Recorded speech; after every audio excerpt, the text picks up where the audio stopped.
Querido Santiago Cril Miranda, presidente de la Cámara de Diputados de los Estados Unidos mexicanos. Querido Ricardo Monreal Ávila, presidente de la Junta de Coordinación Política del Senado de los Estados Unidos mexicanos. Querida presidenta del Congreso de los Diputados, querida Meritxell Batet. Delegaciones parlamentarias de México y de España, quiero daros la bienvenida a todas y a todos al Senado de España y a este magnífico salón de pasos perdidos, una de las joyas patrimoniales de esta institución que hoy tiene el honor de albergar esta importante reunión. Cuando Carlos Fuentes recibió el Premio Cervantes hace ya 35 años, que se dice pronto, dijo con palabras seguramente más hermosas que las mías que tenía el pasaporte mexicano y que además tenía un segundo pasaporte, el de los escritores que piensan y que escriben en español.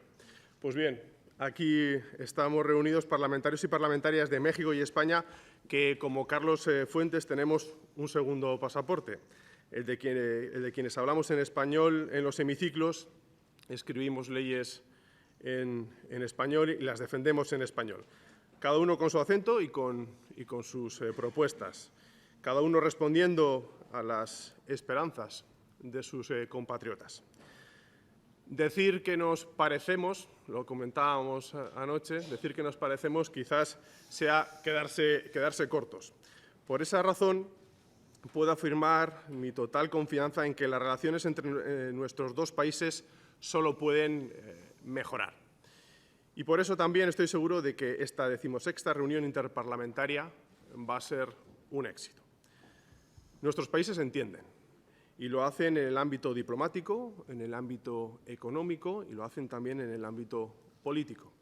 Y ello es gracias a que nuestros pueblos se aprecian y se valoran muy positivamente. Si me permitís, haré aquí una breve aclaración. Cuando hablamos de entendimiento, no hablamos de necesidad, estamos hablando de una elección. Somos socios privilegiados porque simple y llanamente queremos serlo, porque así estamos en el lugar donde queremos estar. Y eso, lógicamente, produce beneficios colaterales, y me refiero a los beneficios, lógicamente, económicos, políticos y sociales.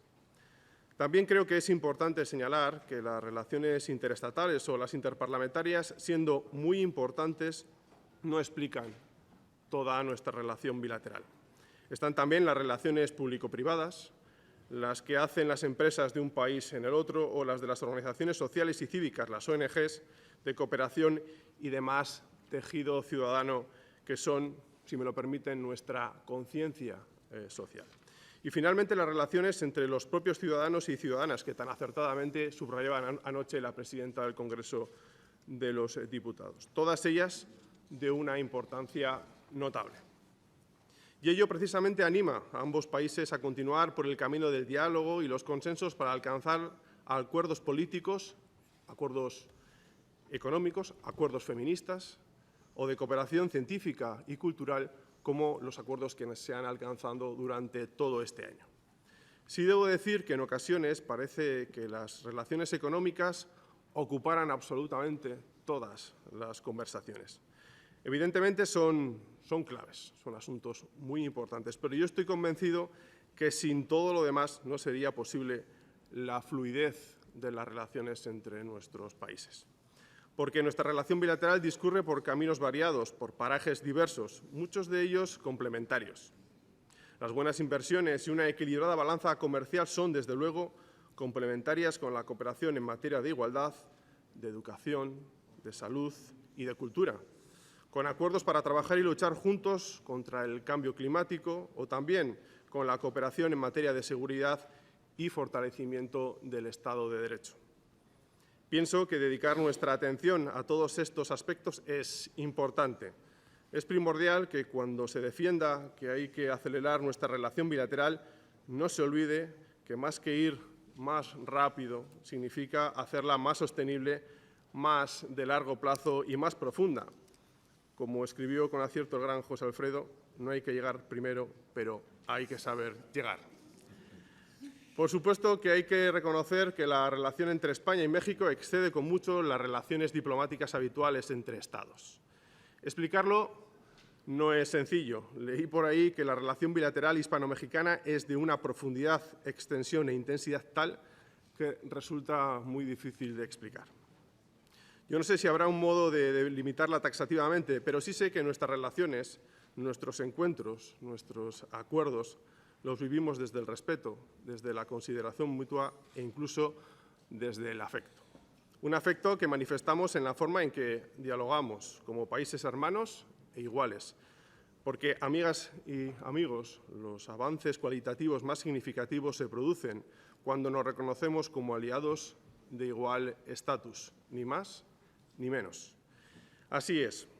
Por eso no sorprende que nuestras relaciones sean las de mayor intensidad en el contexto iberoamericano e incluyen un desarrollo permanente desde lo político, pero también en lo geopolítico, en lo económico, en lo cultural, en lo académico, en lo científico, en lo tecnológico, incluso también, lo hablamos anoche, en lo deportivo. Desde el restablecimiento de relaciones diplomáticas en 1977, nuestras relaciones gozan de una gran vitalidad y eso es bueno. Quiero señalar un aspecto relevante. Me refiero a que en los escenarios multilaterales coincidimos en los consensos sobre el futuro y en nuestra mirada sobre el mundo. Y eso es verdaderamente lo que importa. Por supuesto, son parte de esta ecuación los residentes, nacionalizados o no, de ambos países, o los cientos de miles de mexicanos que visitan España cada año y los españoles que viajan cada año a México. Españoles y mexicanos, mexicanos y españoles, en definitiva, nos miramos desde lejos, con un océano de por medio, pero lo hacemos como si nos conociéramos bien, como vecinos de la, como ustedes dicen, colonia, que para los españoles significa barrio. Y entonces a uno se le viene a la cabeza esa letra de Julieta Venegas que dice: solo te quiero decir que siempre me mires así.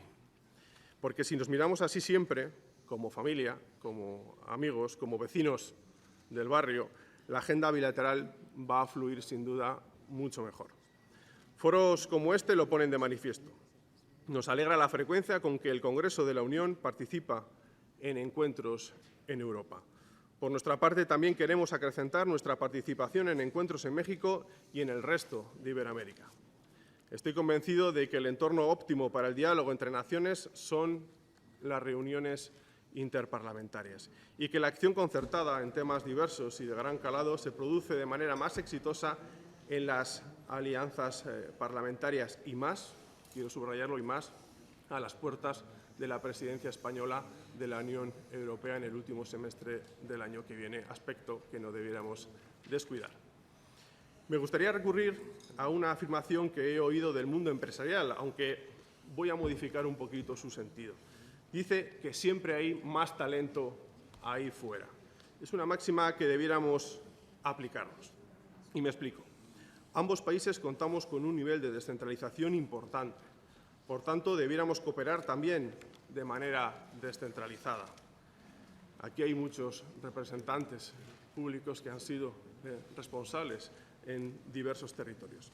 El Gobierno central en España y el federal mexicano cumplen sus misiones y su agenda bilateral y también multilateral, y eso está muy bien. Pero hay que dar mayor protagonismo también a otros niveles del Gobierno, a las comunidades autónomas españolas y los estados mexicanos, también a sus parlamentos. Como sabéis, no hay globalidad que sirva sin localidad que valga, porque el accionar político y económico está repartido por todos nuestros territorios y regiones y todos merecen una justa consideración. Por otra parte, creo que esta reunión interparlamentaria debe servir para poner de manifiesto que la cooperación bilateral y el multilateralismo no son ya una elección, son una obligación. No me cansaré de repetirlo. Nuestros acuerdos y nuestra cooperación parlamentaria tienen valor per se. Ponen de manifiesto que nos importa el bienestar y la felicidad de nuestros compatriotas. Eso es responsabilidad política. Como también lo es que desde este foro pongamos negro sobre blanco y con letra muy clara que reafirmamos nuestra solidaridad con Ucrania, nuestro compromiso con su soberanía e integridad territorial y que exigimos el cese inmediato del uso de la fuerza a Rusia. Antes de finalizar, Si me permitís, haré 3 breves reflexiones que me parecen obligadas en la mañana de hoy. La primera es sencilla. Ya sé que se dice muchas veces, pero yo creo que se debe decir muchas más, y es gracias. Además, cuando el agradecimiento es sincero, lo es para siempre. Gracias por vuestra acogida de los miles de refugiados republicanos que tuvieron que huir al exilio. Como dijo el presidente Pedro Sánchez, tenemos una deuda enorme con su país, una deuda que no se puede pagar o que se puede pagar solo con gratitud. Mucho de lo que ambos países somos ahora se debe a esa política humanista y solidaria del ciudadano presidente Lázaro Cárdenas. Por eso no existe un país en el mundo donde un español se sienta más en casa que en México. Juan Villoro lo ha dicho con claridad. Lo que significó la sangría intelectual de España por culpa de la dictadura significó un impulso sin precedentes para la cultura, para la educación y para la ciencia en México. Coincide su apreciación con nuestra y con vuestra María Zambrano. Decía, España perdió, pero México ganó gran parte de lo más granado de la denominada Edad de Plata de la cultura española. En definitiva, la dimensión cultural está en la esencia del vínculo bilateral. La segunda reflexión tiene relación con la anterior. La cultura, y la lengua en particular, afianzan nuestra relación. México tiene el mayor número de hablantes de español del mundo, 130 millones. España, otros ya casi 48 millones. En total, 178 millones de almas que piensan, y añado, y que sienten en español. Escribió Carlos Monsiváis que la apuesta por la transformación política encuentra su mayor aliado en el campo cultural, y así es. Estoy convencido de que la diplomacia cultural y la promoción del español tienen una significación fuera de toda duda.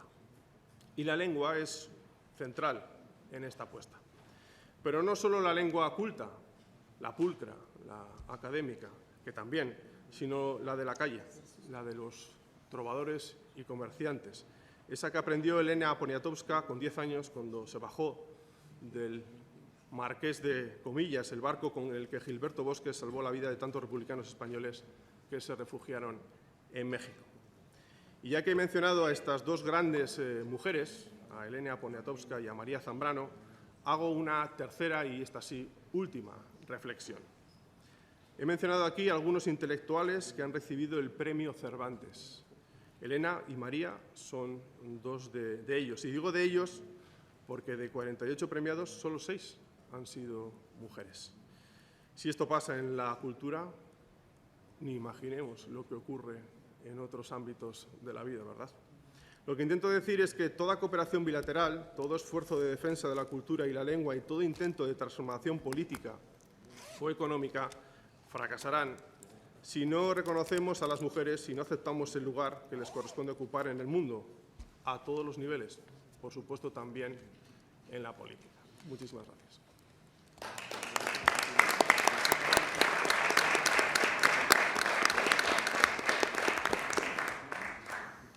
Tomará la palabra a continuación el excelentísimo señor Ricardo Monreal Ávila.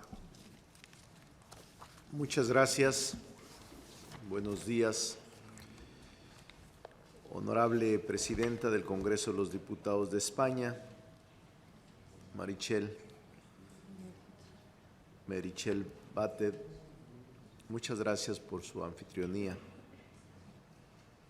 Diputado Santiago Krill, estimado senador y presidente del Senado, don Ander Gil García, muchas gracias. Embajador Quirino Ordaz, embajador de México en el Reino de España. Quiero en primer lugar presentar a la delegación que nos acompaña. Tenemos una costumbre en México que, aunque se integran bilateralmente de ambas cámaras, las delegaciones mexicanas en el exterior, cuando se realizan fuera, las interparlamentarias las preside el Senado de la República, y cuando se realizan en nuestro país las preside la Cámara de Diputados. Por eso ahora me toca el honor de presidir la delegación. y vienen acompañando esta delegación una comisión de alto nivel. El presidente de la Cámara de Diputados, Santiago Krill, Anuar Roberto Azar, diputado, Luis Ángel Espinosa Cházaro, diputado, Pedro David Ortega, diputado, diputada Susana Prieto Terrazas, diputada Claudia Selene Ávila, diputada María Gómez del Campo, diputado Marco Antonio Mendoza,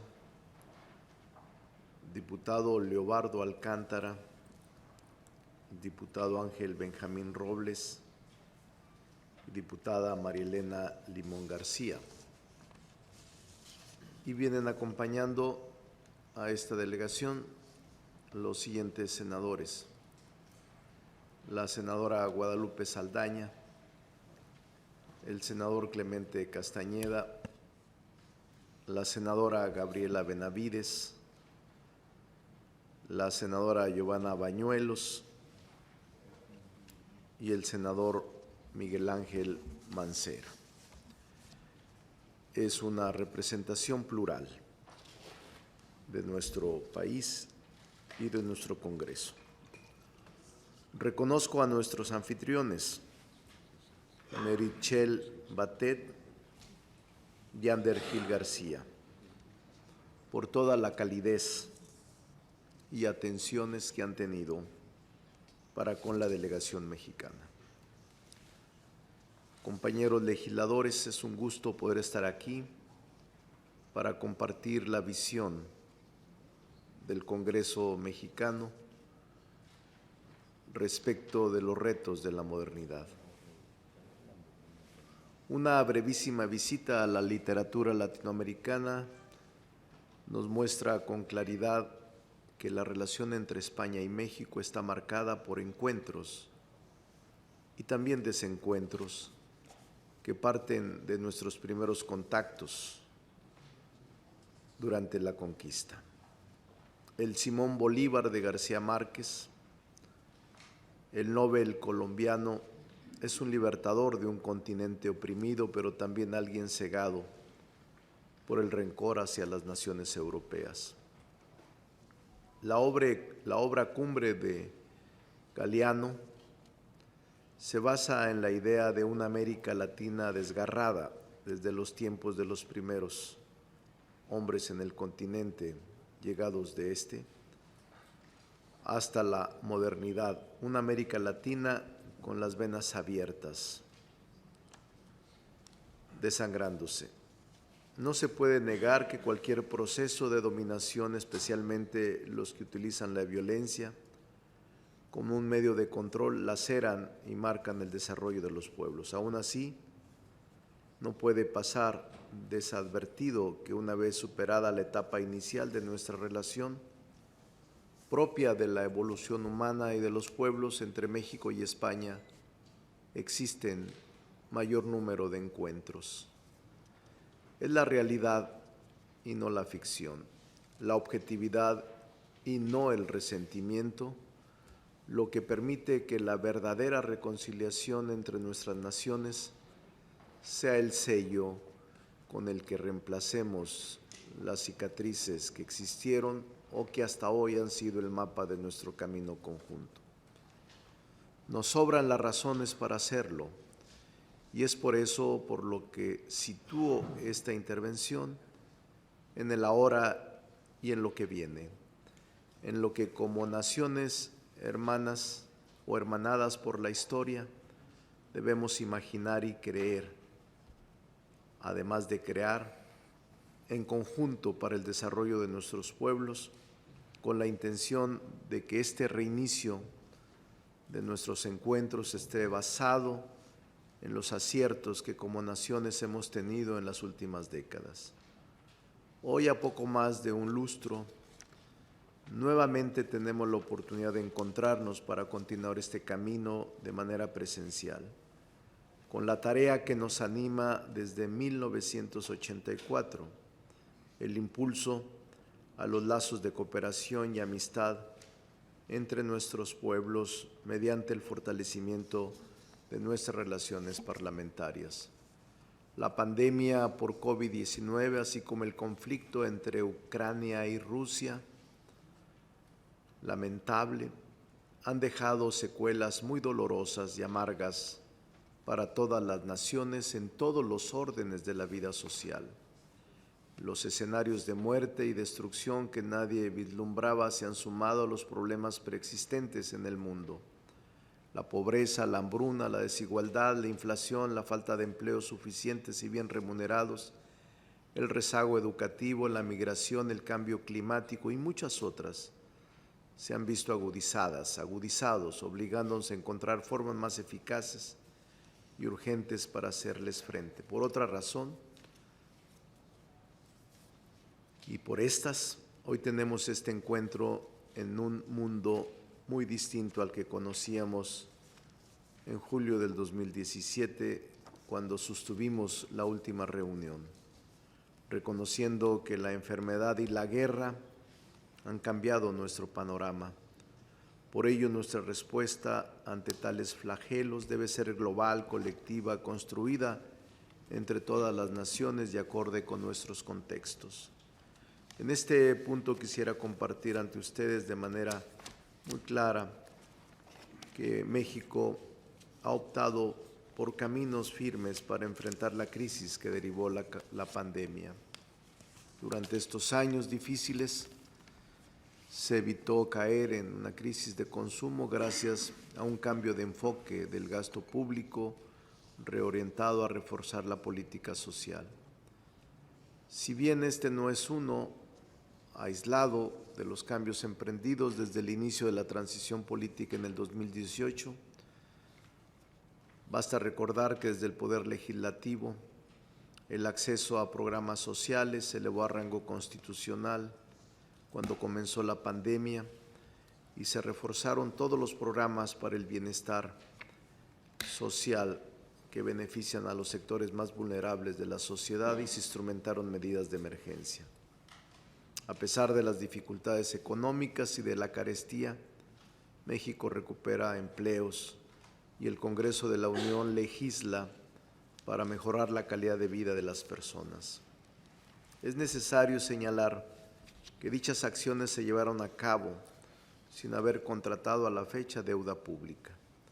Esta recalibración de las finanzas públicas fue resultado de una política de austeridad y combate a la corrupción que ha permitido liberar recursos públicos para redirigirlos al bienestar de la población. En otros tiempos, el modelo de desarrollo encontró en la deuda la más fácil o la mejor salida para enfrentar tanto la crisis sanitaria como sus consecuencias, sin reparar en los efectos negativos a largo plazo para la sociedad al destinar los recursos públicos al pago de los compromisos adquiridos, en lugar de dirigirlos al crecimiento económico y desarrollo social. Recuperarla y expresar la experiencia mexicana me permite poner sobre la mesa la necesidad de llevar a cabo una reflexión seria y profunda acerca de la manera en que podemos trabajar desde lo local, pero también desde lo global para hacer frente a los retos que enfrentamos como civilización. No existen recetas que puedan aplicarse de forma indistinta a la diversidad de nuestros contextos históricos, sociales, políticos y culturales. Sin embargo, el entendimiento entre pueblos y naciones nos permite construir soluciones colectivas a partir de recuperar y compartir las mejores experiencias en cada uno de nuestros países. En nuestros países, la reconciliación se ha convertido en la condición que ha permitido subsanar diferencias y acercar posiciones divergentes en función de objetivos comunes. La reconstrucción de Europa a partir de la Segunda Guerra Mundial solo fue posible a partir de la participación colectiva de todos los sectores de la sociedad, todos los que contribuyeron desde sus posibilidades a combatir la desigualdad social. Por eso es necesario reconocer en este marco la celebración de esta reunión interparlamentaria, porque adquiere una connotación especial y ofrece un espacio importante para conmemorar el camino que hemos transitado todas las naciones que hoy representamos. Además, es una buena oportunidad para reflexionar y recuperar juntos el futuro para ambas naciones. Por este tipo de acontecimientos estoy seguro que la amistad entre nuestros pueblos está fuera de toda duda, está inscrita en la historia, pero en la actualidad contamos con distintos factores que nos impulsan a coincidir. Tenemos muchos temas y puntos en común que nos acercan más. En México se sigue con atención especial los esfuerzos que ha emprendido la Comunidad Europea en distintas agendas progresistas, como la igualdad sustantiva entre hombres y mujeres, tanto en el sector público como en el privado, o la promoción e impulso de la agenda ambiental en ámbitos como la transición energética. La rica y vasta relación entre nuestros países está llena de historia y de un entendimiento más allá del ámbito político en los diferentes órdenes de gobierno y en la sociedad, permitiendo la incorporación de diferentes actores que contribuyan al incremento de los intercambios económicos e inversiones, de la ampliación de la cooperación con beneficio en el ámbito social, cultural, educativo y ambiental. Cabe destacar también la estrecha relación comercial entre nuestras naciones, mismas que se fortaleció con la firma del Acuerdo Global de 1997 y que se ha modernizado a lo largo de las siguientes 2 décadas. Frente a nosotros está la entrada en vigor del Acuerdo Global modernizado México-Unión Europea, que abrirá nuevos horizontes para profundizar nuestra relación. Para México es primordial dar seguimiento a los acontecimientos que se suscitan al interior y al exterior de la Unión Europea, tales como los movimientos masivos de migrantes y refugiados, las amenazas y riesgos para imponer un terrorismo internacional y el actual conflicto en Ucrania, en los que nuestro país se ha pronunciado y se pronunciará siempre por el diálogo y la concertación para alcanzar soluciones pacíficas y mantener la paz y la seguridad internacional, condenando la invasión y la guerra. Europa es un aliado estratégico para México y viceversa. Como legisladores, nuestra tarea de acompañamiento debe dotar de mayores contenidos a las propuestas y compromisos entre gobiernos nacionales. Desde la perspectiva de los poderes legislativos y como representantes de nuestros pueblos, nuestro deber es escuchar su voz y sus necesidades. Y debemos recordar que mientras más grande es la responsabilidad, más grande es el compromiso con la patria. Con ánimo constructivo y voluntad firme, a partir de nuestras experiencias, fortalezas y capacidades, exploremos desde el ámbito parlamentario las posibilidades para hacer de nuestras naciones países más prósperos, sustentables, justos e igualitarios. La única forma de predecir el futuro es construyéndolo. Trabajemos para hacer de este encuentro no solo un eslabón más fuerte, muy fuerte, en la cadena de cooperación y amistad entre México y España, México y Europa. Con creatividad, imaginación y responsabilidad, hagámoslo piedra angular de nuestro futuro compartido. En México hemos señalado en diversos foros y en todas las voces que estamos preparados para la globalidad. México es un gran país y por eso esta reunión se inscribe en los propósitos fundamentales que perseguimos. Nos alegra mucho reunirnos con ustedes y después de 6 años espero que este sea el inicio o el reinicio de una relación más fructífera entre México y España. A ambas naciones nos conviene, ambas naciones tenemos intereses comunes, ambas naciones tenemos un pueblo generoso y extraordinario. Muchas gracias.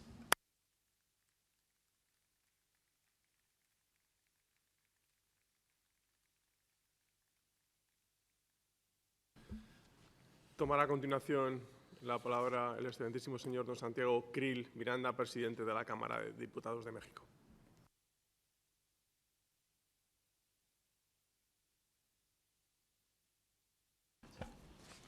Muchas gracias. Excelentísima señora doña Meritxell Batet Lamaña, presidenta del Congreso de los Diputados. Excelentísimo señor don Ander Gil García, presidente del Senado de España. Senador Ricardo Monreal Ávila, jefe de nuestra delegación y presidente de la Junta de Coordinación Política del Senado. Señor embajador Quirino Ordaz, embajador de México en España.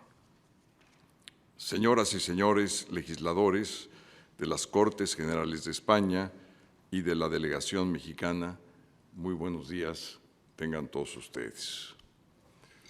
Me da un enorme gusto representar a la Cámara de los Diputados mexicana bajo la presidencia de delegación del senador Ricardo Monreal.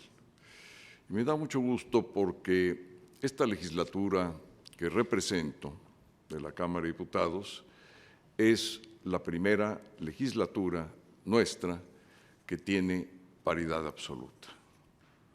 Es una legislatura en donde se integra por 251 diputadas y 249 diputados. Y es por ello que le hemos denominado la legislatura de la paridad.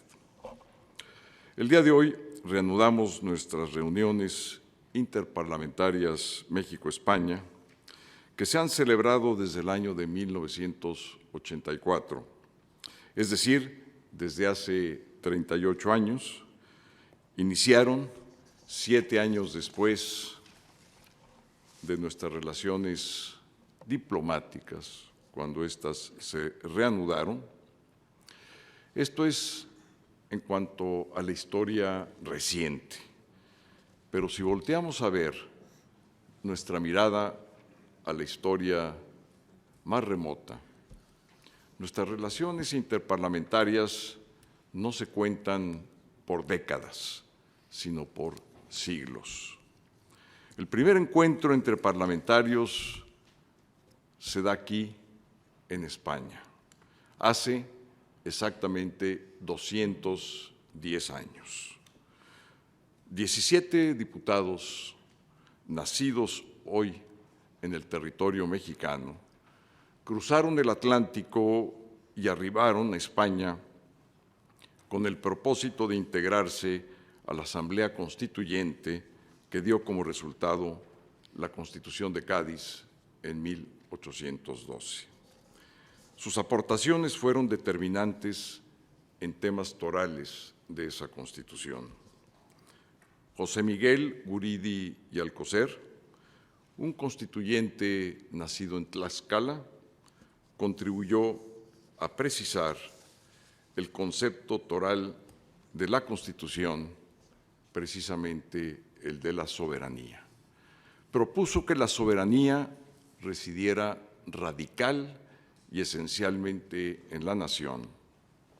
Explicó en los debates del Constituyente de Cádiz que la palabra radical significaba raíz, que era el pueblo transformado con una identidad propia, es decir, como nación.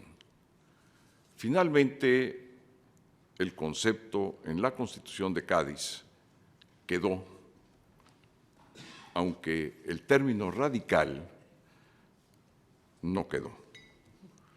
Lo introdujo Guridi y Alcocer, posteriormente en la acta constitutiva que da nacimiento a nuestra República Federal, a la República Mexicana.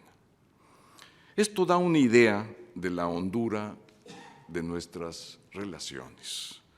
Guridi y Alcocer, que tanto aportó a la Constitución de Cádiz con su pensamiento se remontaba a España y se remontaba justamente a las 7 partidas de Alfonso X el Sabio de 1256, donde claramente en su segunda partida se establece que las gentes, es decir, el pueblo, es el poder que le da al que manda.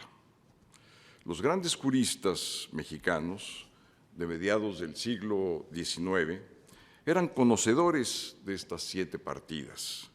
Algunas de sus disposiciones tuvieron aún vigencia y fueron obligatorias en la primera etapa de nuestra República.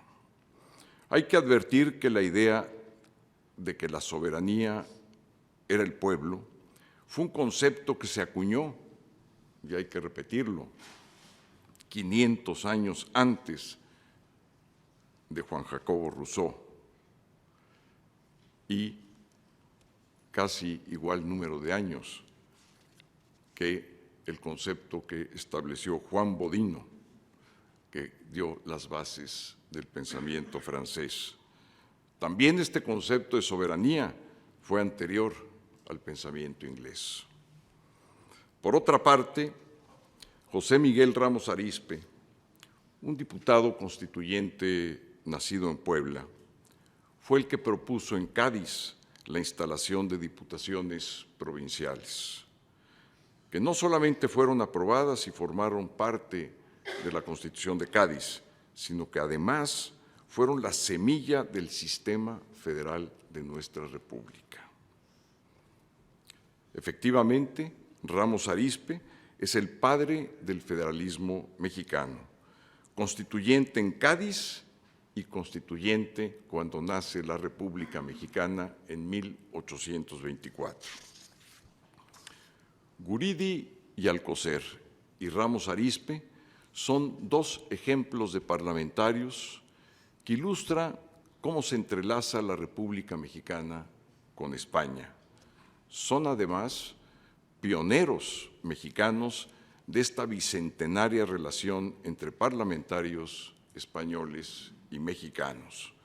Por eso, hoy, en este discurso inaugural de esta 16ª reunión parlamentaria, les quiero yo rendir un merecido homenaje a estos parlamentarios, estos 17 parlamentarios que tuvieron el primer encuentro hace 210 años con parlamentarios españoles.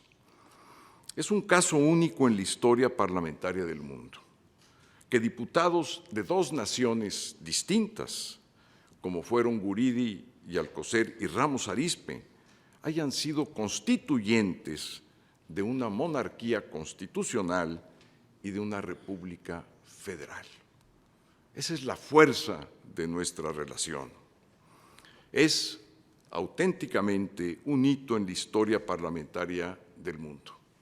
No conozco ningún caso similar o parecido. Esa es la fuerza que tiene la historia que une a 2 naciones distintas, independientes y ambas soberanas, como lo son hoy el Reino de España y la República Mexicana. Con esa fuerza que nos da tener una historia común, una cultura que compartimos y una voluntad política, abrimos un episodio más de esta relación centenaria en este encuentro interparlamentario.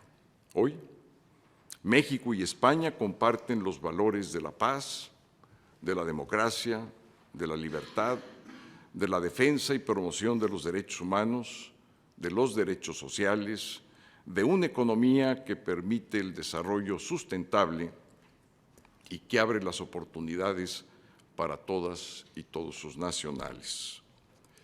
Estas coincidencias de principios han favorecido nuestra acción conjunta en foros multilaterales como la Organización de Naciones Unidas, pero también al interior de espacios legislativos como la Comisión Parlamentaria Mixta México-Unión Europea, la Unión Interparlamentaria o la Asamblea Parlamentaria del Consejo de Europa.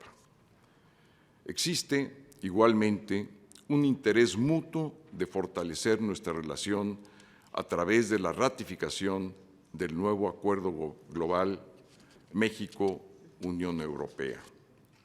Un nuevo entendimiento que fortalecerá el diálogo político, la cooperación y el comercio. México ha sido el primer país de América Latina en firmar un acuerdo de esta naturaleza con la Unión Europea. La modernización de este acuerdo significará, entre otras cuestiones esenciales, que prácticamente la totalidad de los productos comercializados entre la Unión Europea y México estarán exentos del pago de aranceles y de impuestos.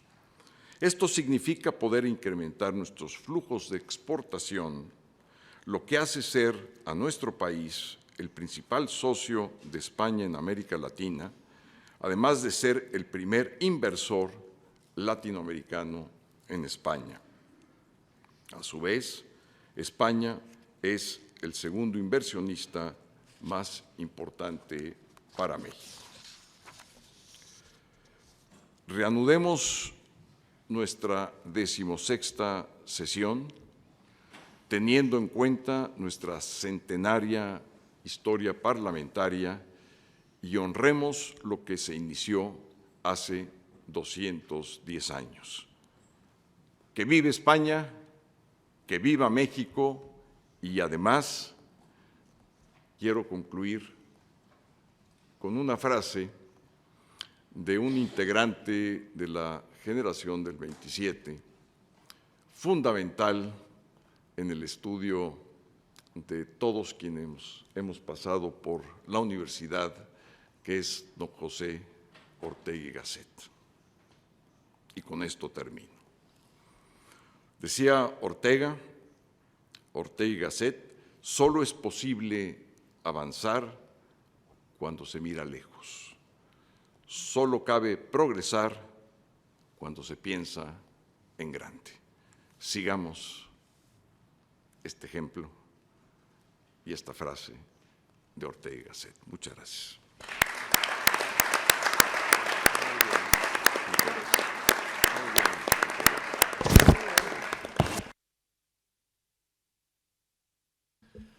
Tomará a continuación la palabra la excelentísima señora presidenta del Congreso de los Diputados, doña Meritxell Batet-Lamaña.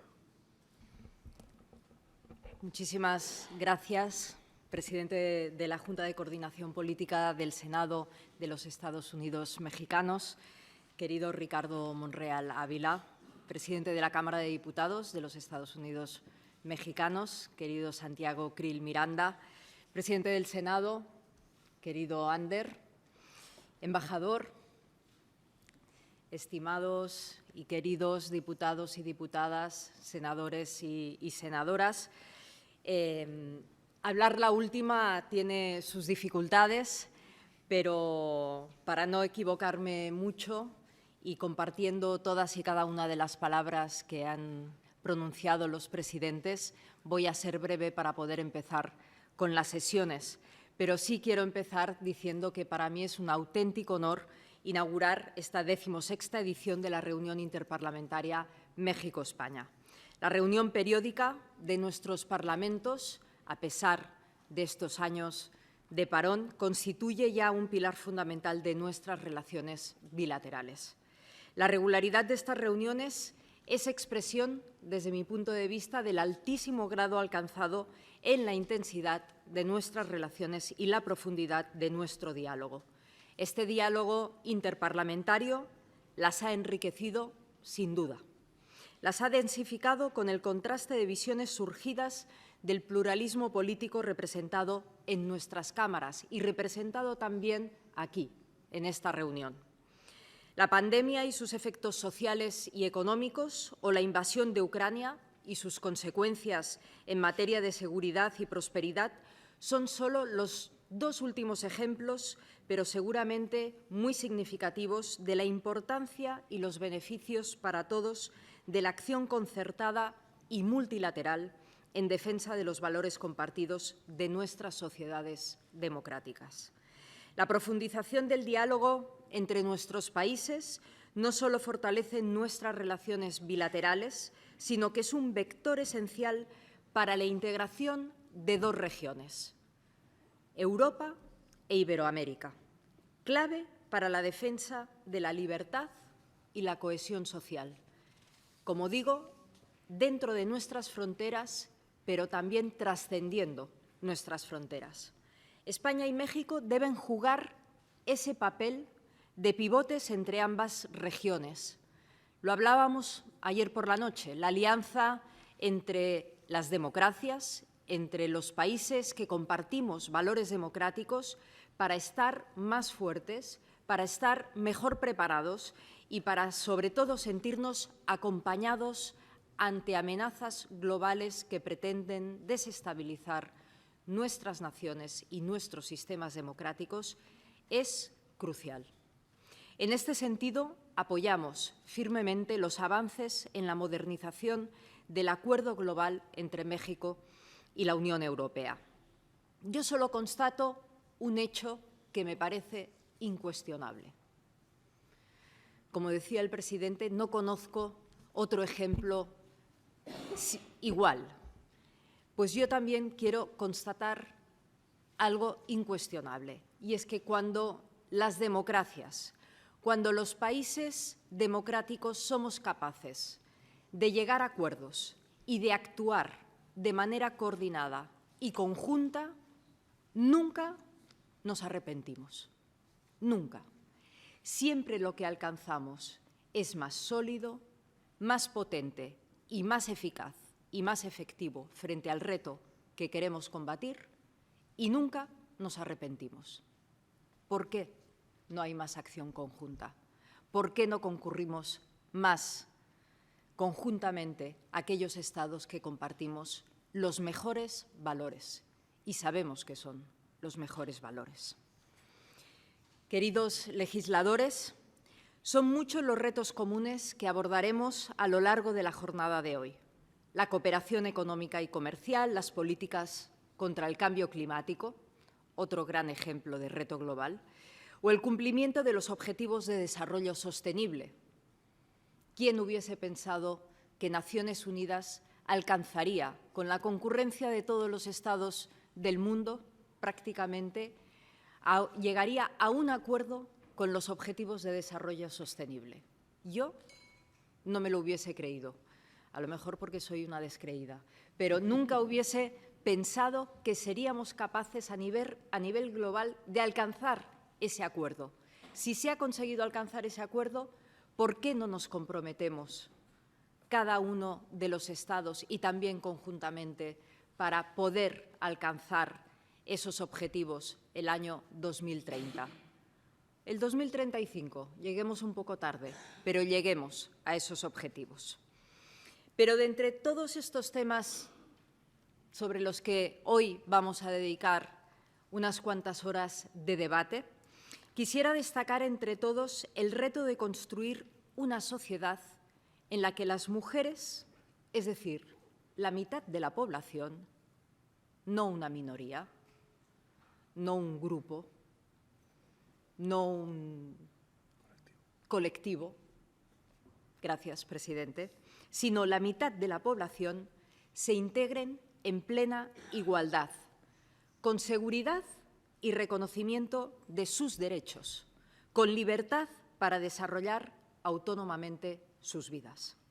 La igualdad de género es un objetivo absolutamente prioritario si queremos que nuestras sociedades sean justas y, sobre todo, sean plenamente democráticas, porque, como decía, afectan nada más y nada menos que al 51% de la población, como la representación de la Cámara del Congreso de los Estados mexicanos. Decía el presidente del Senado, el presidente Gil, que el premio Cervantes lo han obtenido 6 de 48. Es un primer paso, pero claramente insuficiente. Muchos son los ámbitos en los que todavía hace falta avanzar: en la brecha salarial, en la brecha de las pensiones de jubilación, porque una cosa va asociada en la otra, en la brecha de seguridad. Las mujeres hoy siguen teniendo más miedo que los hombres cuando están en la calle, cuando pasean por la calle y en la brecha también de la conciliación y la corresponsabilidad. Esa es, yo creo, la revolución pendiente, la más profunda, porque significa tener que cambiar hábitos, costumbres y cultura profunda de nuestras sociedades. Pero ese es el reto que tenemos por delante y, sin duda, el siglo XX, estoy convencida, va a ser el siglo de esa revolución pendiente para alcanzar esa igualdad. Enhorabuena a los mexicanos también y a las mexicanas por haber alcanzado cambios legislativos que han permitido que hoy esas cámaras tengan mayor paridad y, por tanto, una mayor representación de igualdad de su sociedad. Ninguna conquista alcanzada se puede dar por sentada para siempre. Ese es otro aprendizaje que creo que debemos tener presente en las democracias.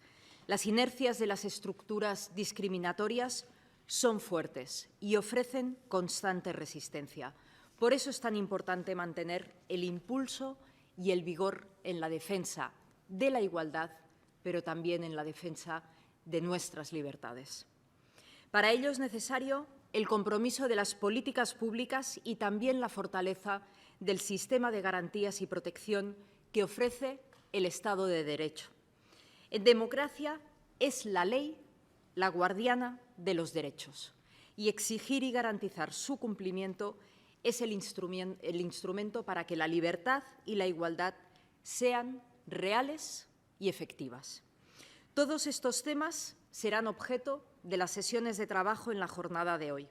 El debate entre miembros de nuestros parlamentos tiene, a mi modo de ver, un potente efecto multiplicador en el estrechamiento de nuestros lazos, de los lazos de afecto y de admiración de los que hablábamos ayer por la noche. Esa es la fortaleza de la diplomacia parlamentaria, de la que es expresión esta reunión. Incorporar la pluralidad parlamentaria en la configuración de miradas compartidas sobre problemas y desafíos comunes. Por el contexto en el que nos encontramos y al que los presidentes han hecho ya referencia y sobre los que no me quiero parar ni hacer ningún añadido, ninguna reflexión adicional, estoy segura de que esta 16ª reunión interparlamentaria México-España va a ser especialmente fructífera y por eso les deseo a todos ustedes un muy buen trabajo, unas muy buenas conclusiones, porque eso va a poner las bases para que estas reuniones interparlamentarias sigan produciéndose de manera intensa, de manera periódica y sigan, por tanto, contribuyendo a la relación entre nuestros países y nuestras sociedades. Muchísimas gracias a todos.